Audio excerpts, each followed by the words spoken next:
Hello, UPSC ज्ञानदायिनी के इस best platform में आप सभी का बहुत बहुत स्वागत है। मैं पूजा पटेल।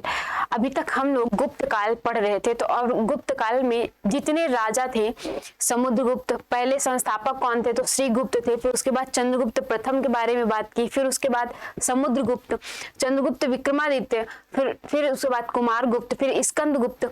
तो सारे राजाओं को एक एक करके हम लोगों ने बहुत ही डिटेल से खत्म किया है, बहुत ही डिटेल से उनके बारे में पढ़ा है। तो आप लोग इन पिछली क्लासों को जब देखेंगे ना, तो आप लोग इन पिछली क्लासों को देखने के बाद जब आप लोग पीवाईक्यू सॉल्व करेंगे तो बहुत ही आसानी से आप लोगों के पीवाईक्यू सॉल्व हो जाएंगे। ये क्लासेज आपकी मोस्टली जो है पीसीएस और आरओ के लिए चलाई जा रही है। सो आप लोग इनको देखिए और फिर इन क्लासों को देखने के बाद आप लोग पीवाईक्यू सॉल्व कीजिए। 100% श्योरली मैं कह रही हूँ, आप लोगों के इससे बाहर के क्वेश्चन आपका कहीं नहीं आएगा। हर एक अच्छे से देखकर पेपर की हर एक दृष्टि से यहाँ पे पढ़ाया जा रहा है और बहुत ही 100% आपको चीजें दी जा रही हैं। कोई भी मैटर इधर उधर का नहीं है, अनावश्यक कोई भी मैटर में नहीं पढ़ाती हूँ। बहुत ही इंपॉर्टेंट तथ्य जो भी दिए गए हैं बहुत ही इंपॉर्टेंट दिए गए हैं। तो आप लोग इन क्लासों को देखिए जाके और फिर इन क्लासों को देखने के बाद आप लोगों को लाभ मिलेगा। ठीक है, आज हम लोग पढ़ेंगे गुप्त काल के सामाजिक, सांस्कृतिक, प्रशासनिक जीवन के बारे में कि राजाओं का प्रशासनिक व्यवस्था कैसी थी, फिर उसके बाद सामाजिक व्यवस्था, राजनीतिक व्यवस्था और आर्थिक व्यवस्था, इन सब चीजों के बारे में हम लोग एक एक करके क्रम से आएंगे। तो बात करते हैं राजाओं की। तो अभी तक हम लोगों ने गुप्त वंश के राजाओं के बारे में जाना। गुप्त वंश के राजाओं का काल जो है स्वर्ण युग कहा जाता था, क्योंकि यह सभ्यता और संस्कृति के प्रगति का काल माना जाता है। गुप्त काल सभ्यता और संस्कृति की बहुत बड़ी मात्रा में, यानी कि बहुत बड़ी भारी तरह से विकास हुआ है। तो सभ्यता और संस्कृति के तौर पर इसको स्वर्ण युग कहा जाता है। किसको? तो गुप्त काल को कहा जाता है। इसका सबसे इंपॉर्टेंट शासक जो है चंद्रगुप्त विक्रमादित्य था, उसके शासन काल को स्वर्ण युग के नाम से जाना जाता है ना। उसके शासन काल में सभ्यता और संस्कृति की प्रगति भी बहुत ज्यादा हुई है ना, और राज्य का विस्तार भी हुआ है। समुद्रगुप्त के काल में भी राज्य का विस्तार हुआ है। तो ये दो राजा बहुत ही महान राजा थे। कौन? तो समुद्रगुप्त, जिसको नेपोलियन की संज्ञा भी दी गई है, और जो चंद्रगुप्त विक्रमादित्य, इनके जो शासन काल था, इनके शासन काल में कलाओं का, विद्वानों का अपार संग्रह हुआ है। जो है जो विद्वान थे इनके कहा जाता है कि 9 विद्वानों की मंडली इनके राज्य में, दरबार में विराजती थी। तो इनके काल में, चंद्रगुप्त विक्रमादित्य के काल में संस्कृति और सभ्यता का विकास अपार रूप से हुआ है ना। तो इसलिए इस गुप्त काल को, पूरे ही गुप्त काल को आप समझ लीजिए कि पूरे ही गुप्त काल को क्या माना जाता है, तो स्वर्ण युग के तौर पर माना जाता है। अब बात कर लेते हैं गुप्त काल के प्रशासनिक जीवन के बारे में, प्रशासनिक स्तर के बारे में। तो प्रशासन के बारे में बात करें तो राजा ही पूरे केंद्र का अधिकारी होता था, राजा ही केंद्रीय अधिकारी होता था।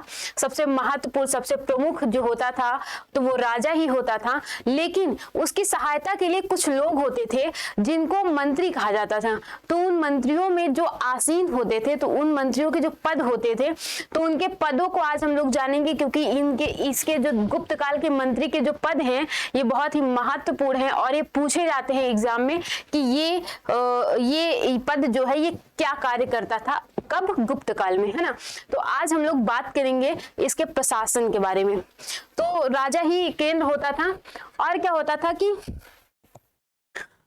इनका जो पद होता था मंत्रियों का, वो अनुवांशिक होता था। मतलब जैसे इस पद पर एक परिवार का सदस्य आ गया, तो फिर उस परिवार का बेटा आएगा, फिर उसका बेटा आएगा, फिर उसका बेटा आएगा। तो ये कह सकते हैं कि ये जो मंत्रियों का पद होता था तो ये वंशानुगत होता था। ये जो प्रशासनिक पद होता था जिसको भी मिल जाता था, तो ये वंशानुगत क्रमवाइज से फिर चलता रहता था। और क्या होता था, यहाँ पे जो वेतन दिया जाता था वो नगद और भू राजस्व दोनों के तौर पर दिया जाता था। किसी को भूमि दे दी गई तो भूमि के तौर पर वो अपने राज्य की, वो आय के रूप में, आय का स्रोत होता था उसके, है ना। और या फिर किसी को नगद वेतन भी मिलता था। तो यहाँ पे नगद और भू राजस्व दोनों ही तरीकों से यहाँ पर वेतन दिया जाता था। तो चलिए हम लोग जान लेते हैं कि हम लोग जानते हैं प्रशासन में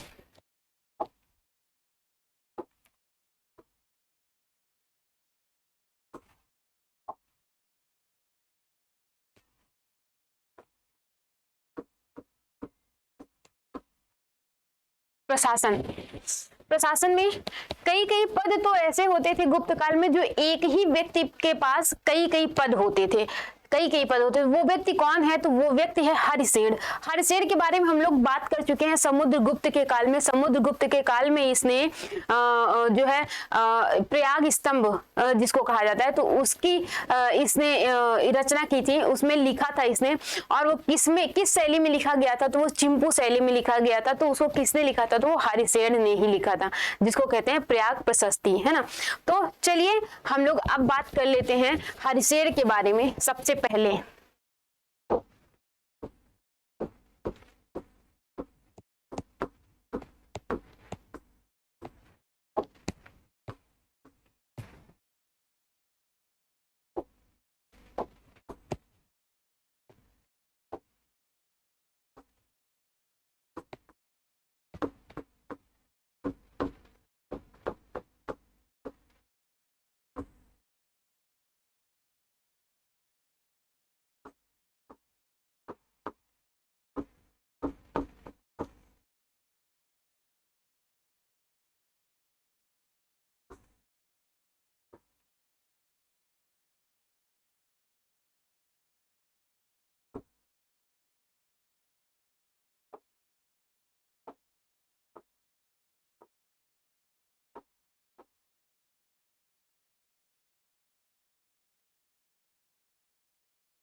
हरिसेन, हरिसेन के बारे में बात करें तो हरिसेन के पास 4 विभाग थे।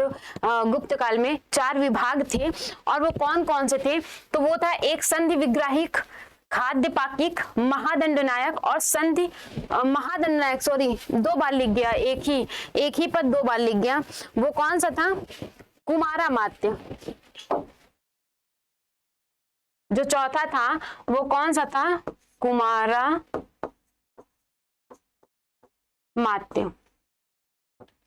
तो कौन कौन? संधि विग्राहिक, खाद्य पाकिक, महादंडनायक और कुमारामात्य।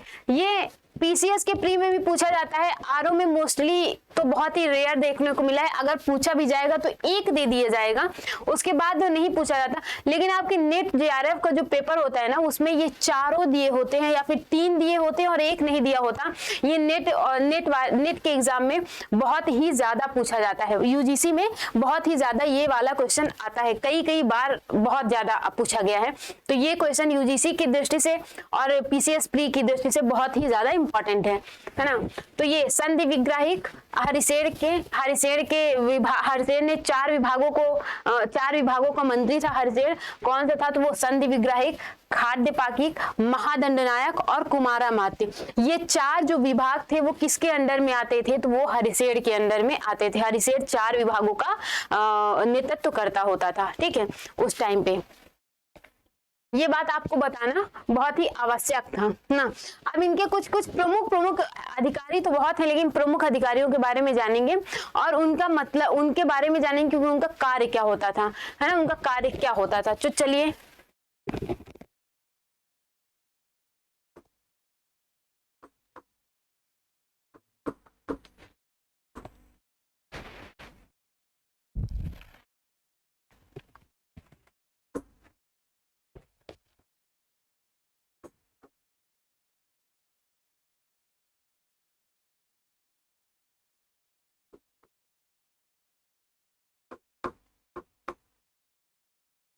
ये जो कुमारामात्य होता था, ये कुमारामात्य प्रांतीय अधिकारी होता था। कुमारामात्य का कार्य क्या था? तो कुमारामात्य का कार्य था कि ये प्रांतीय अधिकारी होता था, है ना, प्रांतीय अधिकारी होता था। अगला जो है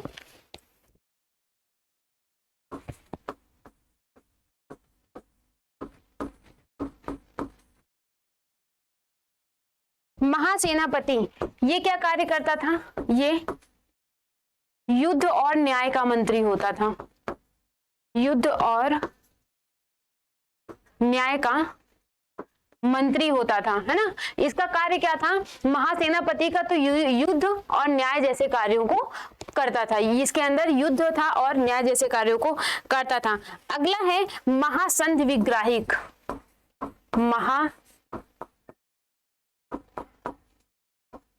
महासंधि विग्राहिक, महासंधि विग्राहिक ये जो है शांति और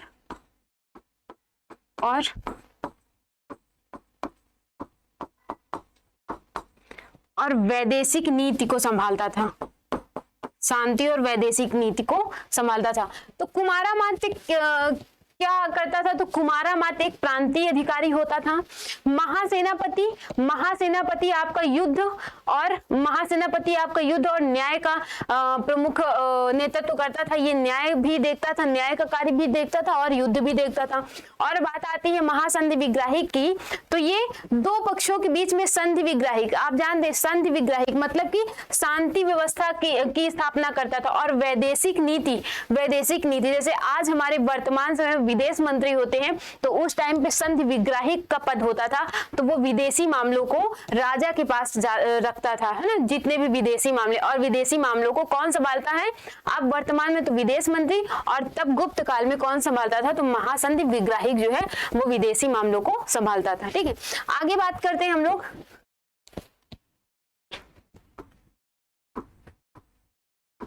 दंडपाशिक,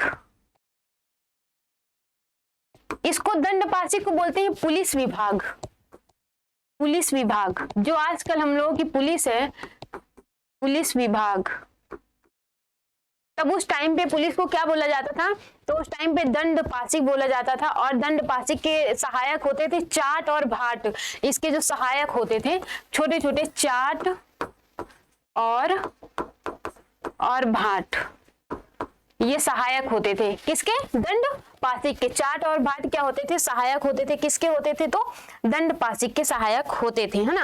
आगे बात करें तो हम लोग आते हैं सर्वाध्यक्ष।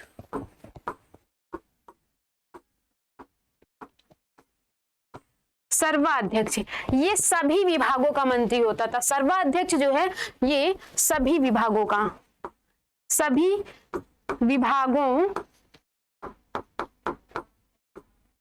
की देख रेख करता था। की देख रेख कौन करता था?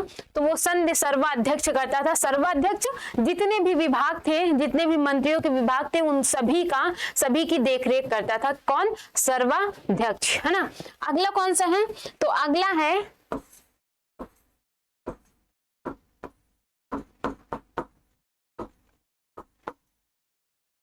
महामंडाधिकृत, है ना। अगला कौन सा है आपका? तो अगला है महामंडाधिकृत। ये क्या करता था?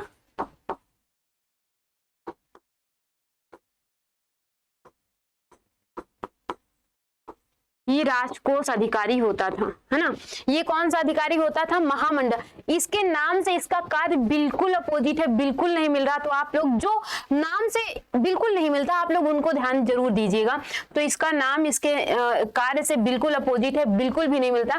तो महामंडाधिकृत राजकोषीय अधिकारी होता था। महामंडाधिकृत क्या संभालता था? राजकोष के विभाग को महामंडाधिकृत संभालता था उस टाइम पे। जैसे आज कौन संभालता है?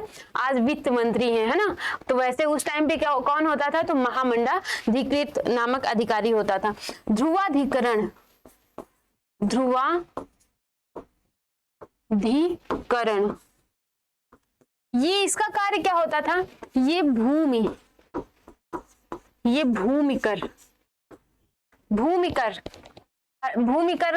लेता था, भूमिकर का संग्रह करता था। भूमिकर का क्या करता था?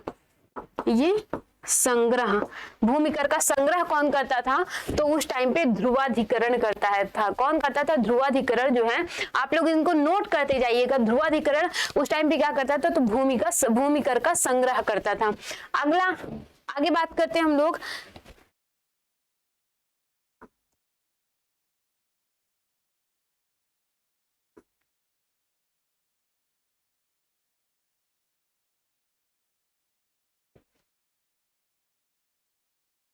आगे है महाछपटलिक। महाछपटलिक ये क्या करता था?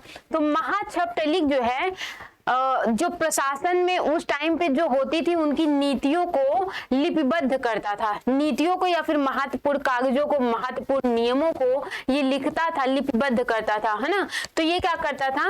उस टाइम के दस्तावेजों, है ना, क्या करता था?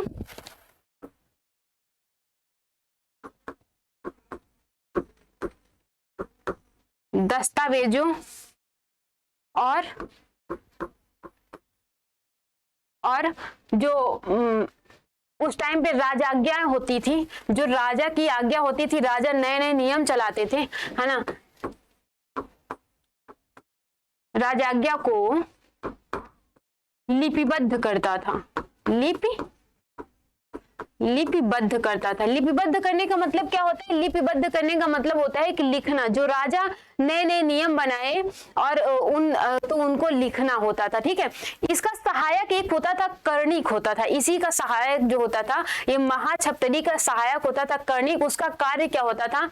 तो ये जो ये दस्तावेज और राजाज्ञा लिखता है ना, तो ये उनको उन दस्तावेजों को सुरक्षित रखता था। कर्णिक जो होता था, कर्णिक इसका सहायक होता था। कर्णिक जो होता था वो इसका सहायक होता था और ये इन्हीं दस्तावेजों को क्या करता था? ये सुरक्षित रखता था। सुरक्षित रखने की जिम्मेदारी सुरक्षित रखता था, ठीक है। तो राजाज्ञाओं और दस्तावेजों को लिपिबद्ध करने का कार्य किसका था? वो महाछपटलिक का था। और फिर उन दस्तावेजों को सुरक्षित रखने का कार्य किसका था? तो वो था कर्णिक का। ये दोनों ही बहुत मोस्ट इंपॉर्टेंट हैं। आप लोग इनको किसी भी तरह से इन दोनों को स्किप नहीं कर सकते। आप लोग पीवाईक्यू उठा के देखेंगे ना, तो आपको 5-6 बार ये क्वेश्चन आपको मिलेगा महाछपटलिक। चाहे आप जो यूजीसी, आरओ, पीसीएस कोई भी प्री का आप पेपर पीवाईक्यू उठा के देख लीजिए, आपको ये क्वेश्चन हर एक पेपर में, हर एक एग्जाम के पीवाईक्यू में मिलेगा आपको, ठीक है। तो आप लोग ये इसको बिल्कुल भी स्किप करने की मत ही सोचिएगा। हाँ, आगे हम लोग बात करें न्यायाधिकरण।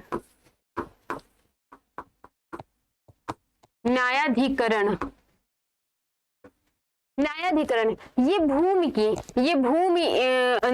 के विवादों को क्या करता था? सॉल्व करता था। भूमि के विवादों को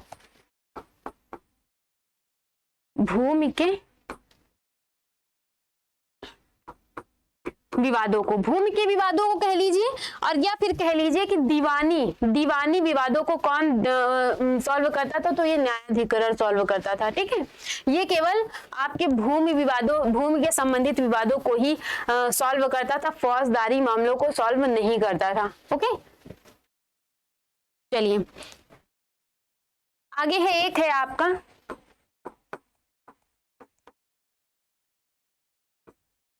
अग्रहारिक। अग्रहारिक का कार्य क्या होता था? अग्रहारिक का कार्य होता था दान विभाग की देखरेख करना, है ना। दान विभाग की देखरेख करना किसका कार्य होता था? दान विभाग की देखरेख करने का मतलब है कि ये दान विभाग को देखता था, तो मतलब दान देता था ये, है ना। दान वाले पूरे कार्यों को कौन संभालता? तो वो अग्रहारिक होता था। तो आप लोग इसको भी स्किप नहीं कर सकते। आप लोग इसको भी किसी भी हालत में स्किप नहीं कर सकते। आप लोगों को इसको भी याद करना ही पड़ेगा, है ना, याद करना ही पड़ेगा। आगे हम लोग बात करें तो भूमिदान के बारे में आ जाते हैं हम लोग। भूमिदान, भूमिदान का पहला उल्लेख कहाँ मिलता है आप लोगों को? हमने आपको पिछली क्लासों में बहुत ही अच्छे से बताया। तो भूमिदान का पहला जो अभिलेख मिलता है वो जब आप लोग मौर्य काल के बाद जो मौर्योत्तर काल आता है, तो उसमें जो सातवाहन वंश आपने पढ़ा होगा, क्योंकि हमने खुद पढ़ाया, तो जरूरी सी बात है कि लाजमी सी बात है कि आप लोगों ने पढ़ा ही होगा। तो आप लोगों को ये जानना है कि जो मौर्योत्तर काल में सातवाहन वंश होता है, तो उसमें नागनिका का नानाघाट अभिलेख होता है। एक नागनिका का नानाघाट अभिलेख। नागनिका के नानाघाट अभिलेख में आपको क्या मिलता है? पहली बार ब्राह्मणों और किसको? बौद्धों को भूमिदान दिए जाने का उल्लेख कहाँ मिलता है आपके? तो वो मिलता है आपके नागनिका के नानाघाट अभिलेख में, ठीक है। किसको दिया जाता था? ब्राह्मणों और किसको? तो और बौद्धों को। ब्राह्मणों और बौद्धों को भूमिदान देने का भूमिदान देने का उल्लेख मिलता है सबसे पहले आपको कहाँ मिलता है, तो वो नागनिका के नानाघाट अभिलेख में मिलता है। और ये किस काल का अभिलेख है, ये मौर्योत्तर काल के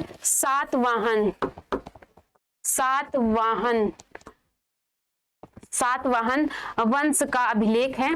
और ये नागनिका के नानाघाट अभिलेख को रानी का अभिलेख भी कहा जाता है, क्योंकि ये सातकर्णी प्रथम की पत्नी, उनका क्या नाम था, तो उनका नाम था नागनिका। ये नागनिका किसकी पत्नी थी, ये सातवाहन वंश के, यहाँ आप देख लीजिए, सातवाहन वंश के सातकर्णी प्रथम की पत्नी कौन थी, तो प्रथम की पत्नी नागनिका थी। और उन्होंने नानाघाट अभिलेख उत्कीर्ण करवाया था, जिसमें क्या उल्लेख किया गया था, जिसमें भूमिदान का उल्लेख किया गया था। किसको भूमिदान दी गई थी, तो ब्राह्मणों और बौद्धों को सबसे पहले भूमिदान का उल्लेख दिया गया था। ये एक बात आप लोग मोस्टली याद रखिएगा कि ये ब्राह्मणों और बौद्धों को सिर्फ दान देने की बात की गई है, इसमें जैन को दान देने की बात नहीं की गई है। जैन को दान देने की बात कहाँ की गई है, तो वो खारवेल के अभिलेख में की गई है ना। खारवेल के अभिलेख जो चेदी वंश आता है, तो चेदी वंश में जो खारवेल का अभिलेख होता है उसमें जैनों को भूमिदान का अभिलेख मिला है, लेकिन यहाँ पे नागनिका के नानाघाट में सिर्फ ब्राह्मणों और बौद्धों को ही भूमिदान का उल्लेख दिया गया है। भूमिदान का विवरण इसी में दिया गया है, ठीक है। तो किसको भूमिदान दिया जाता था, ब्राह्मणों को और बौद्धों को। इसका उल्लेख नागनिका के नानाघाट अभिलेख में मिला है। और ये नागनिका का नानाघाट अभिलेख सातवाहन वंश का है। सातवाहन वंश के सातकर्णी प्रथम नामक शासक की पत्नी का नाम था नागनिका। उन्हीं ने ये अभिलेख, ये जो स्तंभ है, ये अभिलेख है, इसको स्थापित करवाया था, ठीक है। तो भूमिदान का सबसे प्रथम साक्ष्य यहाँ से मिलता है। फिर धीरे धीरे वहीं से प्रथा भूमिदान की चली और यहाँ गुप्त काल आते आते ये एक बहुत ही भूमिदान का विस्तार रूप ले लिया इसने। और फिर यहीं से किस का आरंभ होता है, यहीं से आमत्यों का आरंभ होता है। यहीं से किसका आरंभ होता है, तो यहीं से जो 6वीं शताब्दी आते आते क्या हुआ था, ये 6वीं शताब्दी, गुप्त वंश तो 6वीं शताब्दी का है ना, तो 6वीं शताब्दी आते आते भूमिदान की प्रथा इतनी ज्यादा विस्तारित हो गई कि यहाँ पे क्या हो गया, सामंतवाद का उदय हो गया। सामंतवाद का उदय कहां पर हुआ था, सामंतवाद का उदय कहां पर हुआ था, तो सामंतवाद का उदय आपके गुप्त काल से शुरुआत हुई है, ठीक है। सामंतवाद के उदय की शुरुआत कहां से हुई है, तो वो गुप्त काल से हुई है। गुप्त काल से सामंतवाद के उदय की शुरुआत हुई है, ठीक है। चलिए आगे हम लोग बात करें। यहाँ पे कुछ परिषद है, कुछ यूं मान लीजिए कि शब्दावली है जो पेपर की दृष्टि से इंपॉर्टेंट है। ये शब्दावली 4 ही है, बहुत ज्यादा नहीं, पर बहुत ही मोस्टली बहुत ज्यादा इंपॉर्टेंट है, तो आप लोग इनको देख लीजिए, ठीक है।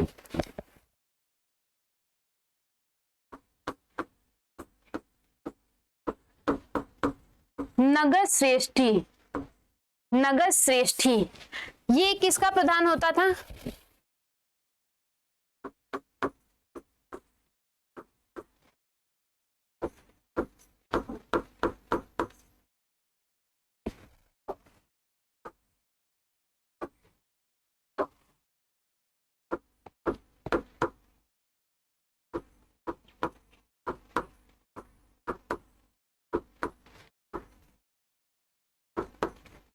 ये जो नगर श्रेष्ठी होता था, ये नगर के श्रेणियों का प्रधान होता था। नगर श्रेष्ठी नगर के श्रेणियों का प्रधान होता था, है ना। आगे बात करें, सार्थवा ये क्या होता था, ये व्यापारियों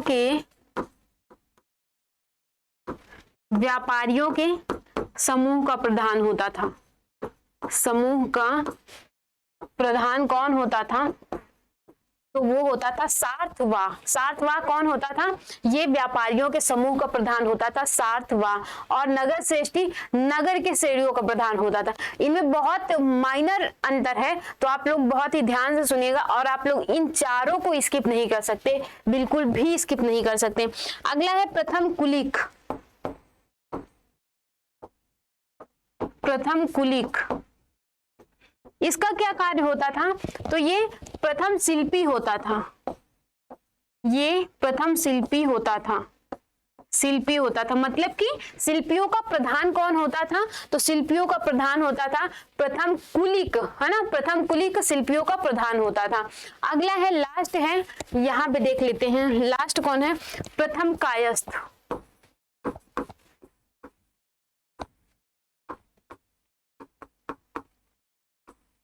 प्रथम कायस्थ, प्रथम कायस्थ कौन होता था? तो ये लेखक होता था, ये मुख्य लेखक होता था। ये कौन होता था? तो ये मुख्य लेखक होता था। प्रथम कायस्थ कौन होता था? तो प्रथम कायस्थ मुख्य लेखक हुआ। आप चारों के एक बार रिवाइज कर लेते हैं। नगर का श्रेष्ठी, नगर का श्रेष्ठी जो होता था, तो नगर के श्रेणियों का प्रधान होता था। सार्थवा, ये आप इन चारों को किसी भी तरीके से स्किप नहीं कर सकते। और मोस्ट इंपॉर्टेंट है आपका ये, वेरी मोस्ट इंपॉर्टेंट है। और फिर ये, ठीक है, ये दोनों ही आपके बहुत ही ज्यादा मोस्ट इंपॉर्टेंट है। तो नगर का श्रेष्ठी नगर के श्रेणियों का प्रधान होता था। सार्थवा व्यापारियों के समूह का प्रधान होता था। प्रथम कुलिक प्रथम शिल्पी होता था। मतलब शिल्पियों में सबसे ज्यादा प्रधान कौन होता था, उसको क्या कहा जाता था? तो प्रथम शिल्पियों में जो प्रधान होता था उसको बोला जाता था प्रथम कुलिक। आगे जो होता है प्रथम कायस्थ। इसमें लोग कंफ्यूज इस जगह होते हैं क्योंकि कायस्थ लिखा है ना, तो लोग समझ जाते हैं कि ये कोई निम्न जाति का कोई भी व्यक्ति होगा। तो उसमें ऑप्शन में भी दे देता है कि निम्न जाति, कुछ भी उसके निम्न जाति या फिर निम्न वर्ण ऐसा कुछ दे ही देता है, जो लोगों को कंफ्यूजन हो जाता है। लेकिन कायस्थ का मतलब होता है कि लेखक, और प्रथम कायस्थ का क्या मतलब होता है? कि मुख्य लेखक। तो ये कायस्थ का मतलब होता है लेखक, ना कि निम्न जाति। ठीक है, तो ये इसको कभी भी आप लोग निम्न जाति से तुलना मत कीजिएगा, कायस्थ का मतलब ही होता है लेखक। तो आज की क्लास हम लोग यही रखते हैं। कल हम लोग जानेंगे स्त्रियों की दशा के बारे में, फिर वहां के आर्थिक दशा के बारे में, फिर कुछ इंपॉर्टेंट मंदिर हैं इसकी कला के बारे में जानेंगे। तो गुप्त काल अभी कल भी चलेगा, तो डिटेल से पढ़ेंगे हम लोग कल। और आप लोगों को जैसी भी क्लास लगे आप लोग कमेंट्स में बताइएगा। चलिए आज की क्लास यहीं तक रखते हैं और मिलते हैं हम लोग कल। आप लोग लाइक कीजिए, शेयर कीजिए, सब्सक्राइब कीजिए। चलिए ठीक है।